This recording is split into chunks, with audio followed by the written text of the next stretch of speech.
안녕하세요. 시즈리드 텔레비전 오늘은 제가 맡도록 하겠습니다. 저는 시전위원 신촌점 신유지 원장이고요. 오늘 주제는 바로 다낭성 난소증후군이라면 꼭 지켜야 할 식단입니다. 오늘 이걸 준비하면서 하고 싶은 말이 많아서 굉장히 자료를 많이 준비했더라고요. 이걸 하나하나 다 읽으면은 너무 내용이 많아질 것 같아서 오늘 중요한 것들만 짚으면서 조금 빠르게 넘어가고, 좀 궁금한 부분이 있으시면은 질문 주시고, PPT 내용들은 찾아볼 수 있는 내용들이기 때문에 정리된 내용들은 나중에 찬찬히 한번 다시 읽어보셔도 괜찮을 것 같습니다. 그리고 다음번에 좀 더 이 부분을 자세하게 강의할 기간도 또 한번 만들어 보도록 할게요. 자, 오늘의 주인공 주제는 바로 다낭성 난소증후군입니다. 다낭성 난소증후군은 요즘에 특히 옛날보다 훨씬 더 많이 진단이 나가고 있고요. 이제는 이 이름을 얘기했을 때 이름이 어려워서 뭔지 모르겠어 하는 것보다는 그 생리불순 있는 병이라는 것들을 이제 다들 아시게 되셨을 것 같은데요. 다낭성 난소증후군은 생리 잘 안 하는 병이 맞습니다. 그래서 만성 무배란과 고안드로겐 혈증이 특징이 되고 초음파상 다낭성 난소 형태가 관찰되는 증후군이고요. 보통은 단순히 생리가 안 되는 것뿐만이 아니라 비만, 인슐린 저항성 등의 다양한 전신적인 신체적인 증상, 임상 양상을 나타낼 수 있는 좀 복잡한 한 증후군입니다. 자, 증상은 첫 번째는 희발혈경, 생리를 자주 하지 않는 거고요. 두 번째, 심할 경우에는 3개월 이상 무혈경을 나타내게 됩니다. 그리고 또 오늘 조금 자세히 볼 거는 이 고안드로겐 혈증인데요. 안드로겐은 되게 심플하게 얘기하면 그냥 남성 호르몬이라고 이렇게 대략적으로 생각하셔도 괜찮을 것 같아요. 그래서 남성 호르몬이 높은 증상이에요. 그래서 남성 호르몬이 많이 높아지면은 남성형 여드름이 많이 나타나게 되고요. 그 여성형 여드름은 이마나 이런 데 뾰루지처럼 나타나는, 혹은 아래턱 쪽에 이 쪽에 나타나는 여드름들이 나타나는 경우들이 많은데, 남성형 여드름은 보통은 굉장히 두두두두둑 하고 많이 나타나고요. 그 염증형을 좀 많이 나타나고 있고, 이쪽 볼 쪽으로 나타나는 경우들이 좀 많아요. 사춘기 남학생들한테 나타나는 여드름하고 비슷한 상황이라고 생각을 하면 됩니다. 그래서 그 여드름이 좀 많이 나타나고요. 그리고 두 번째 증상은 조모증, 다모증 혹은 조모증이라고 표현을 하는데요. 이게 두 발이 아닌 다른 모발이 굵어지는 형태로 나타나는 경우가 많습니다. 그래서 머리카락은 게 많지 않은데 팔에 털이 많다. 여잔데 베렌나루가 너무 많이 난다. 그것도 베렌나루가 살짝 있는 게 아니고 무성하게 난다. 음모가 많이 난다. 겨드랑이 털이 많이 난다. 이런 식으로 나타나게 됩니다. 그리고 또 비만도 역시 고안드로겐 혈증의 한 증상으로 볼 수 있고요. 그리고 보통 진단 기준에 포함되어 있지는 않지만은 이 질환의 환자의 다낭성 난소 환자의 50%, 많게는 한 70% 정도 여성이 비만에 해당하는 것으로 보고가 되고 있습니다. 임상에서 만나는 경우에는 조금 미국이라든지 약간 육식을 많이 하는 곳에서는 다낭성 난소 증후군이 거의 비만과 함께 동반이 되는 경우들이 많은데, 우리나라는 실제로는 다낭성 진단을 받은 사람 중에서 비만인 사람이 그렇게 많지는 않더라고요. 어쨌든 비만도 이 증상 안에 들어갑니다. 원인은 아직은 알 수가 없어요. 그런데 확실히 유전적 인자와 환경적 인자가 영향을 주는 거는 맞고요. 그래서 어떤 사람들이 다낭성 난소 증후군 완치시켜주세요. 완치할 수 있는 방법이 없다면서요? 근데 나 완치 좀 시켜주세요. 이렇게 하시는 분들이 계시는데, 실제로 유전적 인자가 들어가는 건 맞고요. 그래서 완치라는 개념을 가지고 설명하기 좀 힘든 것이 또 맞습니다. 그런데 저는 이렇게 설명을 드려요. 일종의 체질인 거예요. 나는 자궁이 약하고 생리를 잘 못하는 체질을 갖고 있다고 태어나면 생각하시면 됩니다. 그런데 어떤 사람들은 스트레스 많이 받고 막 잠도 못 자고 상황이 되게 안 좋으면은 나 너무 힘들어 하면서 위장의 빵꾸가 나는 체질을 갖고 있는 사람들이 있어요. 근데 어떤 사람들은 잠도 못 자고 피곤하고 너무 스트레스를 받으면 생리를 안 하는 그 체질을 갖고 태어난 거예요. 그런데 위장의 빵꾸가 잘 나는 사람들도 스트레스 관리 잘하고 잠 잘 자고 다시 규칙적으로 밥 먹으면은 위장의 빵꾸가 안 나잖아요. 그것과 마찬가지로 내 몸이 좋은 상태를 유지를 하게 되면 잠도 잘 자고 스트레스 관리 잘 하고, 그리고 몸이 건강한 상태면은 생리를 합니다. 그거는 완치의 개념은 아니고 내가 늘 갖고 있지만은 그래도 증상이 나타나지 않도록은 조절을 할 수 있다고 말씀을 드리고요. 그리고 그 환경적 인자는 그 스트레스나 수면 부족 같은 것들 환경적 인자가 될 수가 있습니다. 옛날에는 생리를 안 하니까 난소의 문제라고 생각을 했었어요. 그런데 최근에 보니까는 이게 난소 자체가 문제가 있다기보다는 호르몬이 뭐 FSH, LH가 서로 비율이 안 맞는지 하는 식으로 좀 뇌에서 있는 시상하부나 뇌하수체 쪽으로 이 호르몬 축에 문제가 생긴 거다라고 좀 더 추측을 했었는데 최근에는 인슐린 작용의 결함 쪽으로 이동을 하고 있는 추세입니다. 이게 아주 정확하게 이러이런 기전일 것이다 라고 명확하게 밝혀져 있지는 않은데 이 두 개가 함께 가고 있는 경우들이 좀 많습니다. 그래서 당뇨를 갖고 있는 사람 중에서 다낭성 난소 증후군을 갖고 있는 사람이 많고 다낭성 난소 증후군을 갖고 있는 사람 중에 꽤 많은 사람들이 젊은 나이에 당뇨를 갖고 있습니다. 자, 그래서 다낭성 난소 증후군 진단 내릴 때 만성적인 무배란 인 것을 확인을 하고 초음파상 다낭성 모양 갖고 있더라도 생리를 잘하고 있다면 진단을 내릴 수 없습니다. 이 모양도 갖고 있지만은 고안드로겐 혈증까지 함께 갖고 있는 경우를 진단을 내린다고 하고요.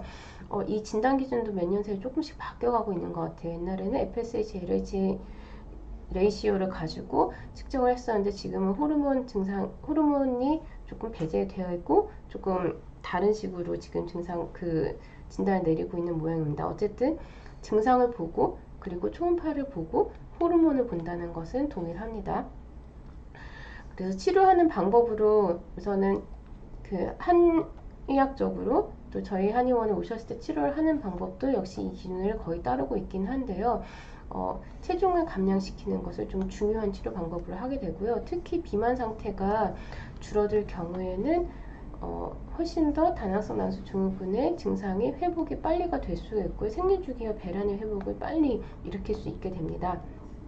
그리고 불규칙한 생리주기를 교정하기 위해 치료를 하게 되고요. 이건 산부인과에서는 생리유도 주사나 호르몬 문제를 투여를 하게 되고요. 한의원에서는 한방적인 치료 방법을 통해서 자연스럽게 배란이 될 수 있는 난소의 상태로 바꿀 수 있도록 도와드리게 됩니다. 여드름 같은 것들은 대증 치료를 하게 되고요. 호르몬을 주어진다고 가만 놔둔다고 해결이 되는 문제는 아닙니다. 그래서 호르몬에 대한 치료를 하면서도 여드름에 대한 치료들, 그 이후 피부에 남은 것들에 대한 치료들은 반드시 같이 진행을 해야 되고요. 만약에 고지혈증이나 심혈관계는 당뇨가 있다면 이 부분도 함께 치료를 해야 됩니다. 그래서 아까 그 체중 관리에 대해서 얘기를 했었는데요. 체중 관리를 하는 방법 중에서 가장 중요한 방법 중에 하나는 바로 식단 관리입니다. 다낭성 난소 증후군이 있다고 해서 살 빼세요. 그럼 식이요법제들 드세요. 이건 아닙니다. 식단을 잘 관리해서 당뇨와 증상을 공유하기 때문에 당뇨를 해결할 수 있는 당뇨에 관련한 그 식단을 관리를 했을 때 훨씬 더 살이 잘 빠지고 체중이 조절될 뿐만이 아니라 다낭성 난소 증후군이 좋아진다는 그런 경과들을 보고 있기 때문에 식단을 잘 관리해야 되고요. 오늘의 주제는 바로 그렇다면 다낭성 난소 증후군에서 어떻게 하면 식단을 잘 관리할 수 있을까에 대한 내용을 이후에 조금 더 말씀드리겠습니다. 식단의 관리를 해서 혈당이 감소하고 혈중의 지질 상태가 개선이 되면서 체지방이 감소가 되면은 체지방 감소로 인해서 안드로겐 농도가 감소를 하게 되고 남성 호르몬의 농도가 감소가 되기 때문에 정상 배란이 잘 유도가 되고요. 정상 배란이 잘 유도가 되면은 다낭성 난소 증후군이 개선이 될 수 있기 때문입니다. 그래서 다낭성 난소 증후군에서 체중의 관리는 굉장히 중요합니다. 그렇다면은 어떻게 하면은 식단을 관리할 수 있을까요? 저는 로우 GI 다이어트, 그러니까 저혈당 다이어트라고 사람들이 이야기하기도 하는데요. 정확히는 혈당은 아니고 당 지수가 낮은 다이어트입니다. 이게 어떤 개념인지 설명을 드릴게요. GI, 글라이세믹 인덱스란 무엇일까요? 당 지수, 혈당 지수라고 표현을 하는데요. 이게 음식이 섭취돼서 얼마나 빨리 당을 높일 수 있는지, 혈당을 높일 수 있는지에 대해 표시하는 수치이고요. 설탕을 100 먹었을 때 올라간 수치를 100으로 정해서 그거보다 얼마나 낮은지 얼마나 높은지를 측정한 수치입니다. 원래는 당뇨 환자를 위해서 고안된 식사법이에요. 왜냐면은 당뇨 환자는 혈당이 빨리 그러니까 인슐린이 없기 때문에 혈당이 빨리 올라가게 되면은 증상이 안 좋기 때문에 혈당을 빨리 올리지 않고 적은 인슐린을 가지고도 충분히 몸이 건강하게 유지될 수 있게 만들어 주려고 하는 건데요. 이게 좀 다른 이유로 살이 빠지는데 도움을 줍니다. 자, 근데 만약에 그 당지수가 높은 음식을 섭취하면은 어떻게 될까요? 당지수가 높으면 혈당이 빨리 높아지기 때문에 몸에서 인슐린 분비량이 증가를 하게 되고요. 인슐린이 증가를 하면은 포도당이 지방으로 바뀌게 돼요. 그래서 그 인슐린이 증가하게 되면은 몸에 살이 잘 찝니다. 그래서 그 체지방이 증가하면서 살이 찌게 되는 것, GI 지수가 높은 음식을 먹으면 살이 잘 찌게 되고요. GI 지수가 낮은 음식을 먹으면 살이 잘 안 찌게 됩니다. 그리고 이렇게 갑작스럽게 혈당이 올라가면은 소화흡수가 굉장히 빨리 되기 때문에 다시 배가 고파져서 다시 음식을 섭취하게 됩니다. 이건 좀 이따 또 나쁜 당의 사이클에 다시 보여드리도록 할게요. 그래서 단순당이 자궁 건강에 나쁜 이유는 결론적으로 봐서는 다낭성 난소 배란 장애가 심해져서 난임을 일으킬 수 있다는 이유입니다. 자, 나쁜 탄수화물의 악순환에 대해서 조금 설명을 드릴게요. 아까 GI 지수가 높은 음식을 먹으면은 뭐라고 했었죠? 혈당이 급격하게 상승을 하게 되죠. GI 지수는 혈당을 높이는 수치이기 때문에. 그러면은 혈당이 급격하게 상승하면 인슐린이 많이 분비가 돼요. 그러면 인슐린은 우리 몸의 혈당이 너무 높은 것을 낮춰주는 호르몬이잖아요. 그래서 혈당이 빠르게 떨어져요. 또 플러스 인슐린이 당을 지방으로 전환시키기 때문에 살이 찌게 됩니다. 근데 혈당이 과도하게 떨어진 것 때문에 혈당이 떨어지면 혈당 떨어져 당 섭취해야 돼 혈당 올려야 되겠어 라고 우리가 농담으로 얘기하잖아요. 그런 것처럼 혈당이 떨어지면은 허기가 빨리 져요. 그래서 단 음식을 찾게 됩니다. 혈당을 빨리 올릴 수 있는 음식. 그래서 다시 높은 GI 지수가 높은 단 음식을 먹게 되면은 다시 혈당이 오르고 인슐린이 분비되어서 또 혈당이 떨어지고 다시 단 음식을 찾게 된다는 나쁜 악순환을 일으키게 됩니다. 보통은 GI 지수가 높은 음식들은 소화가 잘 되는 음식이고요. GI 지수가 낮은 음식은 소화가 잘 안 되는 음식이에요. 그래서 소화가 잘 되는 음식이기 때문에 금방 허기가 지기 쉽고요. GI 지수가 낮은 음식들은 소화가 잘 안 되기 때문에 좀 오랫동안 뱃속에 머물고 있으면서 포만감을 느끼게 있도록 해줍니다. 높은 음식들은 보통 정제된 곡류, 현미보다는 백미가 조금 더 정제되었고 백미보다는 그 쌀가루가 조금 더 정제가 되어 있고요. 그래서 떡 있잖아요. 아니면 백설기, 떡볶이 떡 이런 것들이 쌀을 극도로 정제화시켜서 소화되기 쉬운 상태로 만든 상태에서 그거를 꽉꽉꽉 뭉쳐놓은 덩어리이기 때문에 혈당 굉장히 많이 올립니다. 그래서 간식으로 떡 좋아요 하시는 분들은 살찝니다. 떡은 밥으로 먹어야지 간식으로 먹거나 아니에요. 왜 병조림된 과일 완전히 조리되어서 완전히 소화가 다 된 익힌 음식들 그리고 설탕이 많이 들어가 있는 음식들은 다 높은 음식들입니다. 반대로 낮은 음식들은 견과류, 정제되지 않은 거친 곡류, 통밀, 현미 이런 것들이요. 그리고 생음식이거나 거의 조리되지 않은 음식들. 한동안 생식이 굉장히 유행했었죠. 날 음식을 많이 먹어서 건강 유지해야 한다는 것 이런 개념에서 볼 수가 있습니다. 식이섬유가 풍부하면은 혈당이 못 올라가게 막아주고 포만감을 줍니다. 채소, 과일, 해조류, 버섯이나 식초 유제품도 역시 GI 지수가 낮습니다. 그래서 GI 지수를 인터넷 찾아보면 굉장히 많은 사람들이 도표를 올려놓고 어떤 음식을 먹으면 좋다고 하는 그런 내용들을 많이 써놨거든요. 그래서 조금 더 자세히 보고 싶으시면은 인터넷으로 GI만 찾아도 도표가 잘 나오게 됩니다. 보통은 70 이상인 것들은 피하고 55에서 69도 좀 주위에 섭취를 하고 54 이하로 섭취를 하라고 이야기를 많이 하는데요. 일단 70보다 낮은 걸 위주로 찾는다고 먼저 생각을 하면 될 것 같습니다. GI 지수 이건 영어로 되어 있고요. 또 한글로 되어 있는 것들도 많이 있으니까는 한국 음식에서 어떤 것들이 GI 지수가 높고 어떤 것들이 낮은 것들인지는 한번 찾아봐 주시고요. 보통 건강한 것들에는 땅콩, 대두, 그리고 과당, 그리고 체리, 이거는 뭐 자두, 자몽 이런 것들, 렌틸콩, 콩, 우유 이런 것들이 많이 있고요. 중간 정도 되는 것들은 조금 그러니까 바나나 이런 것도 조금 맛있는 달달한 그 야채나 과일들이 중간이고요. 그리고 높은 것에는 꿀 있네요. 그리고 글루코즈 이건 설탕 이런 것들입니다. 그래서 날 것일수록 그리고 단백질이 많이 든 것일수록 조금 더 지수가 낮고 설탕이 들어있고 달달한 것일수록 지수가 높아진다고 대략 생각을 하면 되겠습니다. 그러면은 GI 지수가 낮은 식단을 짜는 데는 어떤 요령이 있을까요? 첫 번째, 곡물류는 백미밥, 우리가 보통은 맛있는 밥 먹잖아요. 맛있는 밥 대신에 조금 거친 밥으로 바꾸는 것이 좋고요. 빵을 섭취할 때는 흰빵보다는 잡곡이나 호밀빵이 좋고요. 그리고 빵을 먹을 때도 크림이나 설탕이 많이 들어간 단빵은 드시지 않는 게 좋습니다. 네, 사람마다 조금 보는 입장이 다를 수 있는데 저는 사실 빵을 섭취하는 것에 대해서는 엄청나게 제한을 하는 스타일은 아니에요. 제가 스스로도 빵을 만들어 보기도 하지만은 빵보다는 떡이 훨씬 더 나쁘다고 생각이 되는데요. 빵은 사실 부피가 굉장히 크지만 그게 발효가 되면서 그 조금 소화가 안 되는 부분들이 해소가 되기도 하고 또 빵의 기공이 있기 때문에 부피가 크더라도 실제로 먹게 되는 양은 그렇게 많지가 않은데 동일한 부피의 떡을 먹을 경우에는 기공이 없고 가루가 완전히 뭉쳐져 있기 때문에 훨씬 더 혈당을 높이기 쉽거든요. 그리고 떡이 맛을 내기 위해서는 설탕이 진짜 많이 들어가요. 근데 실제로 빵을 만들 때 설탕은 그렇게 많이 들어가지 않거든요. 물론 크림빵 이런 거 말고요. 그냥 그 천연발효 빵이나 이런 것들을 먹을 때는 사실은 그거보다는 제한을 두지는 않아도 괜찮을 것 같습니다. 그렇지만은 역시 곡물류를 먹을 때 빵을 너무 많이 먹게 되면 그 안에 들어있는 설탕이라든지 버터라든지 이런 기름 성분들을 많이 먹게 되기 때문에 이걸 주식으로 한국 사람이 이걸 주식으로 잡기는 쉽지는 않아요.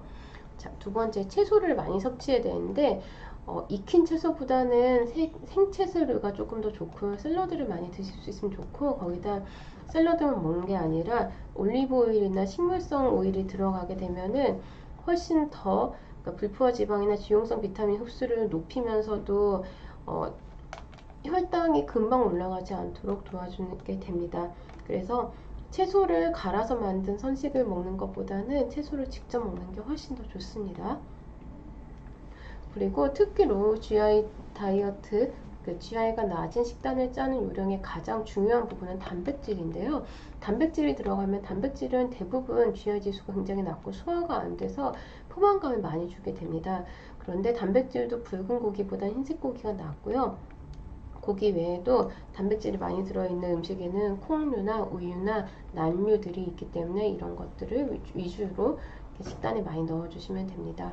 그리고 지방은 우리가 지방을 굉장히 죄악시하는 사회에 살아왔는데 실제로는 적당한 양의 불포화 지방산이 들어간 음식은 그 GI 지수를 낮출 수가 있습니다. 그래서 그 서양에서는 버터를 많이 섭취를 하는데 그 버터가 들어갈 경우 버터가 안 들어간 것보다 오히려 GI 지수가 낮아진다고 볶음 요리나 이런 것이 좀 더 낮아진다고도 표현을 하는데요.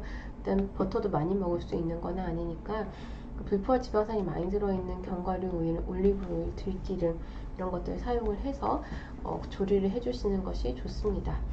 자, 오늘 사연입니다.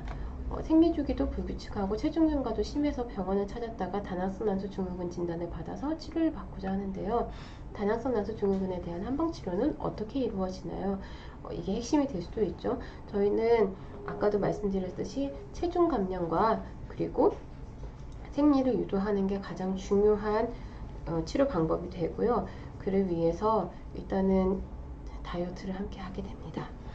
네, 모두 많은 분들이 원하시는 부분이긴 한데 체중을 감량하면서 규칙적으로 침치료, 약침치료 그리고 복부 온열요법들이 함께 들어가게 되고요.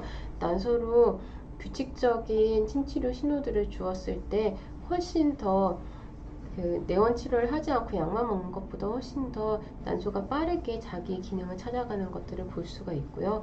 그리고 몸이 건강해질 수 있는 여러 생활관리를 함께 진행을 하게 되어서 몸 전체가 건강해지면서 생리를 할 수 있도록 도와드리게 됩니다. 자세한 부분은 한의원 내원해 주시면 좀 더 자세하게 설명드릴 수 있을 것 같습니다. 자, 오늘의 퀴즈입니다. 다낭성 난소 증후군 증상이 아닌 것은 1번 다모증, 2번 무월경, 3번 희발월경, 4번 두통, 뭔지 아실 것 같으시죠? 참여 방법은 10월 12일 금요일까지 카카오톡 시즈아니원 자공센터에 정답 메시지를 보내주세요. 총 3분을 선정해서 던킨도너츠 도넛 기프티콘을 증정해 드리도록 하겠습니다. 도넛. 오늘 다이어트인데 도넛이 가도 될까요? 자, 원하시는 분들은 참여를 꼭 해주세요. 자, 저희 시즈어니원에서 생리다이어인 시즈 리뉴얼에서 출시되었고요. 특히 진료기록이 연동이 되면서도 생리다이어리로 잘 활용할 수가 있고 여러 여성 건강에 대한 내용들이 많이 업데이트 되고 있으니까는 많이들 받아서 사용을 해주세요. 자, 더 궁금하신 부분은 카카오톡 시즈어니원 자궁센터로 문의 주시면 됩니다. 오늘 강의는 여기까지 하도록 하고요. 시청해주셔서 감사합니다.